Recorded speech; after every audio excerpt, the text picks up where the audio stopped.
पदापनानिमित्त मंचावर प्रमुख संस्थापक अध्यक्ष उत्तमराव पवार साहेब, प्रदेशाध्यक्ष अरुण कांबळे साहेब, अनिल पाटील साहेब, आमचे सहकारी मित्र निवास दादा आणि प्रमुख मान्यवर पवन सर आणि उपस्थित आपल्या सगळ्यांचं मी अगदी वेळात वेळ काढून येऊन कार्यक्रमाला शोभा वाढवल्याबद्दल प्रथमतः मी ग्रामीण जिल्हा अध्यक्ष म्हणून आपला सगळ्यांचा मी परत एकदा स्वागत करतो.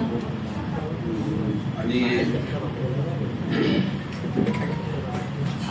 माझ्यासारख्या छोट्याशा कार्यकर्त्याला उत्तमराव पवार साहेबांनी जे मला जे मान सन्मान जे मिळवून दिलं, वेळोवेळी मला जे मार्गदर्शन केलं त्याबद्दल मी त्यांचा अगदी मनापासून आभारी आहे. त्यातच ते राज्यभर आपली संघटना उभा करून ते प्रत्येकाच्या ह्याच्यापर्यंत संघटना आपली रुजवून वेगवेगळे विषयाच्या माध्यमातून ते बऱ्याचशा गोष्टीला वाचा फोडलेला आहे. त्यातच की आमच्या संघटनेचे एक चांगलं उपक्रम म्हणजे एखादा विषय ते स्वतः अभ्यास करून ते कागदावर आणून अख्खं राज्यभर ते निवेदन द्यायला लावून आणि त्या गोष्टीचा न्याय मिळवून घ्यायचे त्यांच्यात एक वेगळीच धमक आणि कला आहे.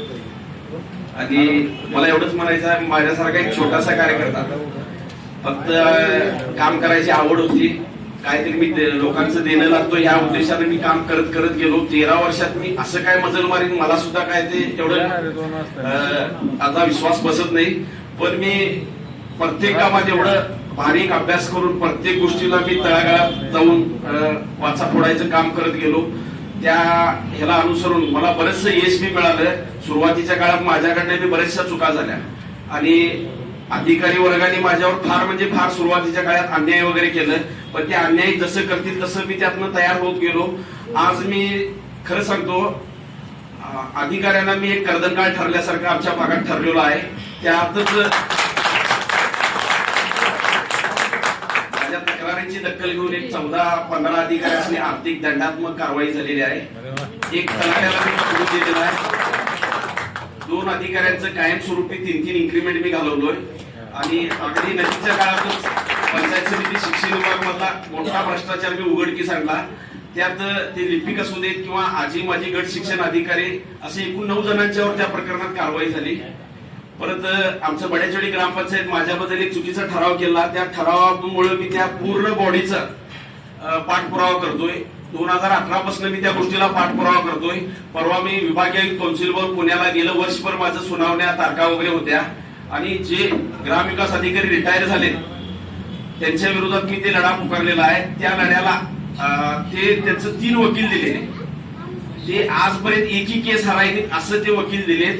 पण मी माझा स्वतः बचाव मी स्वतः केलेला आहे आणि ऑक्टोबर मध्ये त्याचा सुनावणी वगैरे झालेला आहे. अजून निकाल प्रलंबित आहे आणि सुदैवानं तो निकाल तुमच्या सगळ्यांच्या आशीर्वादाने तो माझ्या बाजूला लागेल असं यात काय शंकाच नाही. त्या प्रकरणात मला वाटतं 1 कोटीची वसुली लागेल आणि तो ग्रामविकास अधिकारी जो रिटायर झालाय त्याला त्याचं तो सेवानिवृत्त झालाय. सेवानिवृत्तीचं त्याला लाभ सुद्धा द्यायची आणि पेन्शन फक्त 5% चालू आहे. म्हणजे एवढं त्या कारवाईचं स्वरूप गंभीर आहे. तसंच संघटनेला प्रत्येक जण वेळ द्या. आमच्या संघटनेमध्ये एकापेक्षा अनेक लोक अतिशय वेगवेगळ्या विषयामध्ये तज्ञ आहेत आणि ते त्यांचं जरी आठवड्याला आमचा महिन्याला जे काय आमची मीटिंग ऑनलाईन मीटिंग होत्या त्यांचं जरी मार्गदर्शन त्यांचं जरी लेक्चर जरी ऐकला तर आपल्या ज्ञानात भर पडतंय. आणि ते आपल्याला एक उत्तमराव पवार साहेबांनी एक चांगलं आम्हाला व्यासपीठ निर्माण करून दिले त्या माध्यमातून. आणि राष्ट्रीय ग्राहक दिन असू देत, जागतिक ग्राहक दिन असू देत, अशा सगळ्या कार्यक्रमाला वगैरे जात जावा. कारण मी कालच सांगतो, आमच्या गावात काल राष्ट्रीय जागतिक ग्राहक दिन काल आमच्या इथे झालं. मी त्या कार्यक्रमाला आल्यानंतर वेगवेगळ्या डिपार्टमेंटचं प्रमुख, मग तलाठी असू देत, सर्कल असू देत, आपलं ग्रामसेवक वगैरे असू देत किंवा पुरवठा विभागाचे अधिकारी वगैरे असू देत, ते प्रत्येक जण मला सेपरेट भेटून सांगत होते, साहेब तुम्ही आलेला आम्ही सगळी कामं केलंय, तुम्ही आमचं तेवढं विषय काय काढू नका. म्हणजे एवढा आमचा धसका आहे. आणि त्यातच कसं आहे, मी तरी पण एक विषय मी हाताळलो, काढलो सुद्धा. मी एमएससीबीचा एक विषय काढलो. मी साधं उदाहरण सांगतो एमएससीबीचा. कसं आहे, जे आम्ही एक ग्राहक म्हणून आम्ही जर बिल वगैरे भरायला वेळ झालं तर काय महिन्यानंतर वगैरे त्यांचं दंडात्मक 10 रुपये असू देत 20 रुपये असू देत आमच्याकडनं ते वसूल करतात.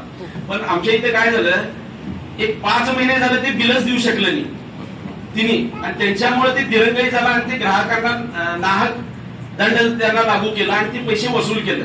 आणि ते आमच्या लक्षात आल्यानंतर आम्ही संघटनेमार्फत त्यांना निदर्शनास आणून देऊन ते लेखी स्वरूपात त्यांना दिलं, पण ते काय त्याला लक्ष दिलं नाही. पण काल बरोबर ते मला तिथं सापडल्यानंतर मी त्यांचा चांगलाच पंचनामा मी केला.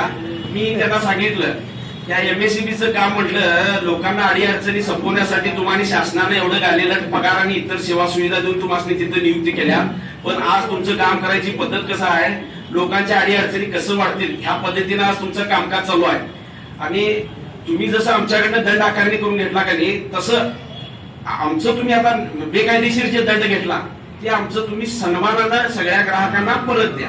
फक्त घेण्यासाठी तुम्ही बसला काय, लोकांचं द्यायचं असलं तर द्याय नको. आणि त्यांच्या ते बरोबर सगळं चुका लक्षात आणून दिलो मी, त्यांच्या ते लक्षात आलंय. भविष्यात त्या बी गोष्टीला मी जोरदार वाचा पडून न्याय मिळवून देणार आहे. आणि एवढंच बोलून मला संधी उपलब्ध करून दिल्याबद्दल परत एकदा मी आपल्या सगळ्या टीमचा परत एकदा मनापासून आभार मानतो.